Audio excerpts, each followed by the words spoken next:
ನೋಡು ಕಲ್ಯಾಣಿ, ನಿನಗೆ ನೋವು ಮಾಡಬೇಕು ಅಂತ ನಾನು ಮಾತಾಡೋದಕ್ಕೆ ಬಂದಿಲ್ಲ, ಹೃದಯನ ಬಿಚ್ಚಿ ಮಾತಾಡೋದಕ್ಕೆ ಬಂದಿದ್ದೀನಿ. ವಿನಯ್ ತಾಳಿ ಕಟ್ದ, ಪುರೋಹಿತರು ಮಂತ್ರ ಹೇಳಿದ್ರು, ಬಂದು ನೆಂಟ್ರಿಷ್ಟ್ರು ಅಕ್ಷತೆ ಹಾಕಿ ಆಶೀರ್ವಾದನೂ ಮಾಡಿದ್ರು. ಇದೆಲ್ಲ ಒಂದು ಸಣ್ಣ ಶಾಸ್ತ್ರ ಅಷ್ಟೇ. ಸೊಸೈಟಿನಲ್ಲಿ ಸ್ಟೇಟಸ್ ಚೇಂಜ್ ಆಯಿತು, ರಿಜಿಸ್ಟ್ರಲ್ಲಿ ನಿನ್ನ ಹೆಸರು ಬದಲಾವಣೆ ಆಗ್ಬೋದು. ಆದರೆ ಇಲ್ಲಿರೋದನ್ನು ಬದಲಾವಣೆ ಮಾಡೋದಕ್ಕಾಗತ್ತಾ?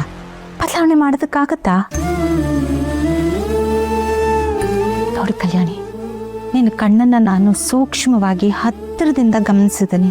ನೀನು ಹೇಗೆ ನೋಡ್ತಿದ್ಯೋ ಹಾಗೇನೆ ನಿನ್ನ ದೇಹ ಮಾತ್ರ ಇಲ್ಲಿದೆ, ಆತ್ಮ ಎಲ್ಲೋ ದೂರ ಇದೆ. ಮದುವೆ ಆದ ಹೆಣ್ಣು ಮೊದಲನೇ ರಾತ್ರಿ ಮಾಡ್ಕೋತಾ ಇದ್ದಾಳೆ, ಎಷ್ಟು ಖುಷಿಯಾಗಿರ್ಬೇಕು. ಆದರೆ ನಿನ್ನ ಕಣ್ಣಲ್ಲಿ ಸೂತಕದ ಛಾಯೆ ಎದ್ದೆದ್ದು ಕಾಣಿಸ್ತಾ ಇದೆ. ವಿನಯ್ ಜೊತೆ ಪಕ್ಕದಲ್ಲಿ ಕೂತ್ಕೊಂಡಾಗ ನಗೋ ಥರ ನಾಟಕ ಮಾಡೋದು, ನೈಸಾಗಿ ಮಾತಾಡೋದು, ಈ ಮನೆಗೆ ಒಳ್ಳೆ ಸೊಸೆ ಅನ್ನೋ ಥರ ಪೋರ್ಟ್ರಿ ಮಾಡ್ಕೋಬೇಕು ಅಂತ ನಾಟಕ ಮಾಡ್ತಿದೆಯಲ್ಲ, ಇದೆಲ್ಲ ಯಾಕೆ ಬೇಕು ಕಲ್ಯಾಣಿ? ಹೀಗೆ ಮಾಡಿದ್ರೆ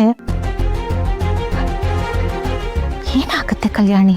ಬಿಳಿ ಬಟ್ಟೆನಲ್ಲಿ ಸತ್ಯನ ಮುಚ್ಚಿಟ್ಟಂಗೆ ಆಗೋದಿಲ್ವಾ ಕಲ್ಯಾಣಿ? ಇಂದೇ ಡೌನ್ಲೋಡ್ ಮಾಡಿ ಮತ್ತು ನಿಮ್ಮ ನೆಚ್ಚಿನ ಶೋಗಳನ್ನ ಆನಂದಿಸಿ.